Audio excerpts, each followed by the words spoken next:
समूरनि दोस्तनि ऐं साथियुनि खे सिंध राज टीवी पारां हक़ मौजूदु। दोस्तो, अॼु पंहिंजी गुफ़्तगू जो मौज़ू आहे हैदराबाद जो कचो क़िलो। सिंध जो अॻूणो राजधानी शहर हैदराबाद सक़ाफ़ती मर्कज़ हुजण सां गॾु मौजूदा तारीख़ी मागनि जे लिहाज़ खां वॾी अहमियत रखे थो। सिंध जे कलोड़ा हुक्मराननि पंहिंजे 82 सालनि जे हुकूमती दौर में सभ खां आख़िर में हैदराबाद खे पंहिंजो तख़्तगाह बणायो हुयो। उन ई कलोड़ा दौर जूं यादगार इमारतूं ऐं कोट क़िला अॼु बि हैदराबाद जी सुञाणप आहिनि। उन्हनि तारीख़ी मागनि में कचो क़िलो बि हिकु आहे। हैदराबाद जी सुञाणप पके क़िले तां नेण निहार कबी त कचो क़िलो शाह मकीअ जे कुबे वारे गुंब सां ईअं सुतल नज़र ईंदो ॼण को मीर अंगूरीअ जी सुराही अंदर में उते अलूट हालत में बांह जी टेक सां तोल विहाणे ते लेटियल हुजे। दोस्तो, कचो क़िलो कलोड़ा दौर जे हुक्मरान मियां ग़ुलाम शाह कलोड़ो पारां वॾे शौक़ ऐं चाहत वचां हैदराबाद जे ॾखण में हिकु नंढे पहाड़ी दड़े ते तामीर करायो त जीअं पके क़िले जी हिफ़ाज़त लाइ चौकीअ जो कमु ॾेई सघे। हीउ क़िलो ट्रिकंडी जहिड़ी शिकिल जो आहे। संदसि भितियूं कचनि सिरनि जूं ठहियल आहिनि, जिन जे हेठां कुझु फुटनि ताईं पकियुनि सिरनि जा बुनियाद बि लॻल आहिनि। क़िले में पाणी जे निकाल लाइ पकियुनि सिरनि जूं मोरियूं आहिनि। हिन क़िले में दाख़िल थियण लाइ 2 दरवाज़ा आहिनि, हिकु मुख्य दरवाज़ो ओभर तरफ़ खां ऐं ॿियो ॾखिण तरफ़ रोड खां शाह मकीअ जे मज़ार में दाख़िल थियण वारो नंढो दरवाज़ो आहे।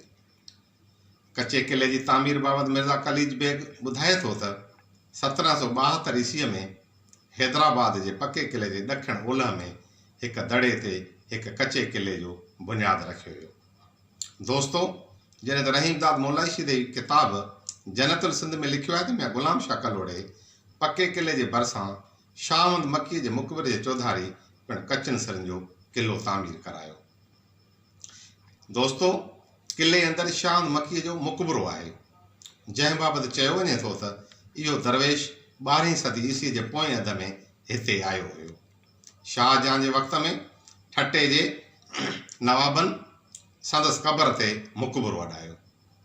क़िले अंदरि मुक़बरे में आरामी शाह मकीअ खां अलावा संदसि भर में ओभर तरफ़ पड़नि सां ढकियल हिकु वॾी क़बर पिणु आहे, जंहिं लाइ लोकल माण्हुनि जो चवणु आहे त इहा कलोड़नि या मीरनि जे दौर जी हिकु वज़ीर जी क़बर आहे।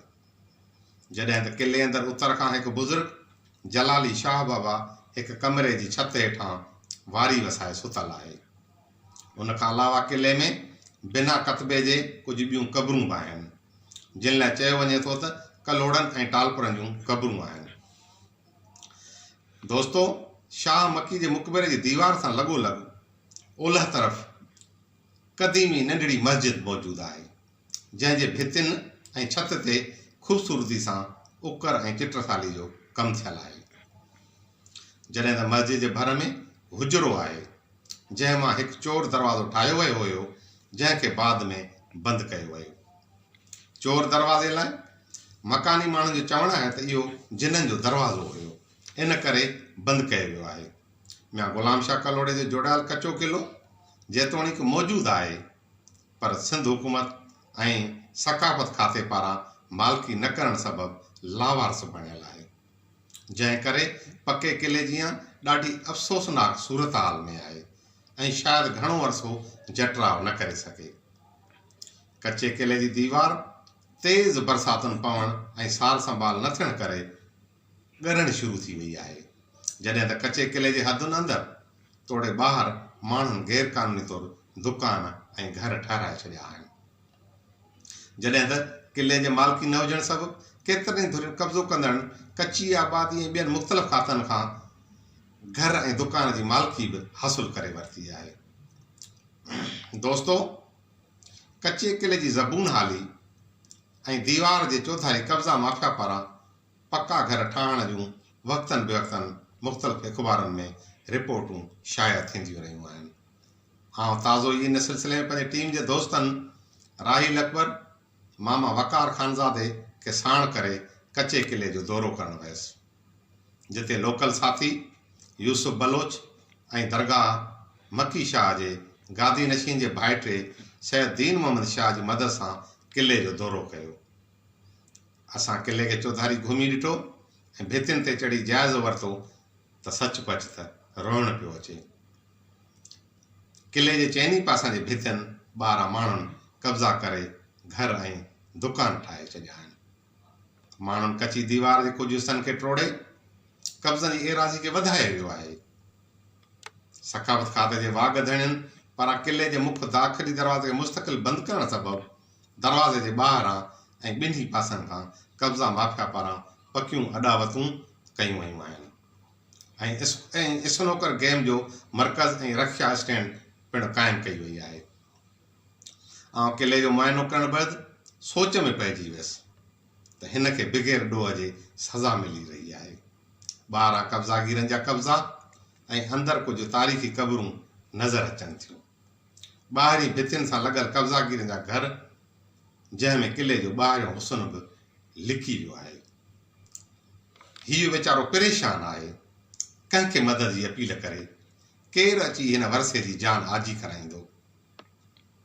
सिंध हुकूमत या सखावत खाते जे मालिकनि, अदीबनि, तारीख़दाननि, लेखकनि, ॾाहनि ऐं माहिरनि खे मुंग वात में कंहिं विधा आहिनि जो हेॾो सारो तारीख़ सां, तहज़ीब सां, सिंध जे मिल्कियत सां, जेरे जाॻंदे तस्वीर सां ज़ुल्म नाहक पियो थिए, पर असां उन खां लातइल्फ़ ऐं बेपरवाह आहियूं।